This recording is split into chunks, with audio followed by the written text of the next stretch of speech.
Social મીડિયામાં અજાણી વ્યક્તિને ફ્રેન્ડ રિક્વેસ્ટ મોકલતા પહેલા લાખવાર વિચારજો, કારણ કે જો નજીવી બાબતે મામલો બિચક્યો તો લોહી રેડાતા વાર નહીં લાગે. બોટાદમાં આવી જ એક હત્યાના બનાવમાં 3 સગીર સહિત 5 આરોપીઓ કાયદાના સકંજામાં આવ્યા છે. શું છે સમગ્ર વિવાદ? જુઓ ધ ક્રાઇમ સ્ટોરીના આ રિપોર્ટમાં.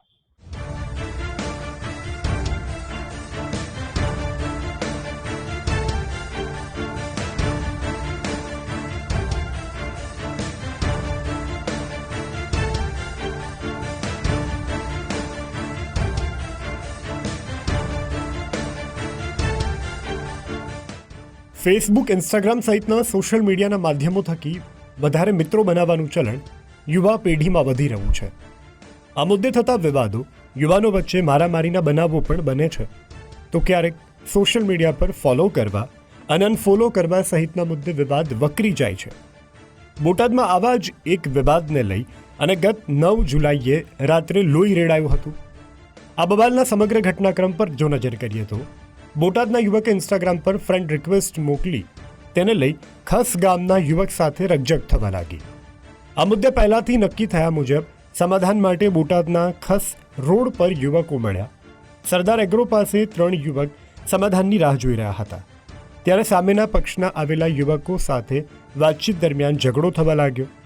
આ બોલાચાલી દરમિયાન ઉશ્કેરાયેલા એક ઈસમે હરપાલ ખાચરને છાતીમાં છરી મારી દીધી. આ સમય બચાવવા વચ્ચે પડેલ અક્ષય અને સત્યરાજને પણ બીજા પક્ષના લોકોએ છરીના ઘા ઝીક્યા. આ હુમલામાં ગંભીર રીતે ઇજાગ્રસ્ત થયેલ હરપાલ ખાચરનું ઘટના સ્થળે જ મોત નીપજ્યું, જ્યારે અક્ષય ખાચર અને સત્યરાજને ત્વરિત સારવાર માટે હોસ્પિટલમાં સારવાર હેઠળ દાખલ કરાયા છે. આ બનાવ સમયે સ્થળ ઉપર હાજર અન્ય લોકોએ ઇજાગ્રસ્તોને પમ્પિંગ કરીને જીવ બચાવવાનો પૂરતો પ્રયાસ કર્યો. આ હુમલાખોર યુવકો સમાધાનના બહાને હથિયારો લઈ અને પહેલાથી જ હત્યા કરવાના ઈરાદે જ સરદાર એગ્રો સેન્ટર ખાતે પહોંચ્યા હતા. કુલ 5 આરોપી વિરુદ્ધમાં ફરિયાદ છે તે આપવામાં આવી હતી, જેમાંથી પોલીસે કાર્યવાહી કરી અને તમામ આરોપીઓની ધરપકડ કરી છે. અને જેમાંથી 3 જે આરોપી છે એફઆઈઆરમાં જણાવેલા છે તેઓ સગીર વયના છે, અને અન્ય 2 આરોપી છે મયુરસિંહ અને જસપાલસિંહ નામના છે, તેમની કાયદેસરની અટક કરી અને આગળની તપાસ છે તે પીઆઈ ચલાવી રહેલા છે. શું કારણે હત્યા થઈ ગઈ? એફઆઈઆરમાં જણાવેલું કારણ છે કે તેમને ઇન્સ્ટાગ્રામ ઉપર ફ્રેન્ડ રિક્વેસ્ટ મોકલવા બાબતે માથાકૂટ થઈ હતી અને તેના સમાધાન માટે આ લોકો ભેગા થયા હતા.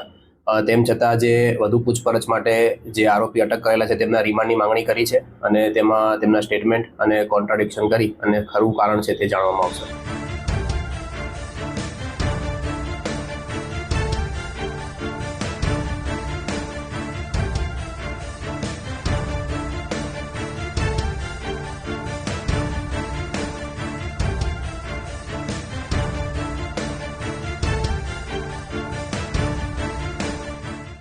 આ મારામારી હત્યામાં પરિણમતા બોટાદ પોલીસના કાફલાની સાથે વરિષ્ઠ અધિકારીઓ ઘટના સ્થળે પહોંચ્યા.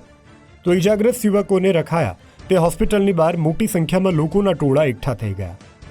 ઇજાગ્રસ્ત યુવક સત્યરાજ બોરીચાની ફરિયાદના આધારે બોટાદ પોલીસ સ્ટેશને એક સગીર સહિત 5 આરોપીઓની સામે ગુનો દાખલ કરાયો.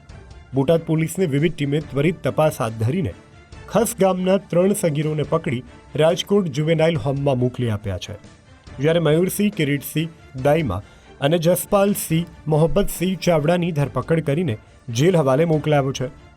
આ સમગ્ર વિવાદ 2 યુવકો વચ્ચે ઇન્સ્ટાગ્રામ પર ફ્રેન્ડ રિક્વેસ્ટને લઈ અને થયો કે પછી કોઈ યુવતી સાથેની મિત્રતાને લઈ વાત હત્યા સુધી પહોંચી. બોટાદ પોલીસે ઝડપાયેલા આરોપીઓની પૂછપરછમાં હત્યાકાંડને લઈ નવા રાઝ સામે આવી શકે છે. ગજેન્દ્ર ખાચર, ગુજરાત ફર્સ્ટ, બોટાદ.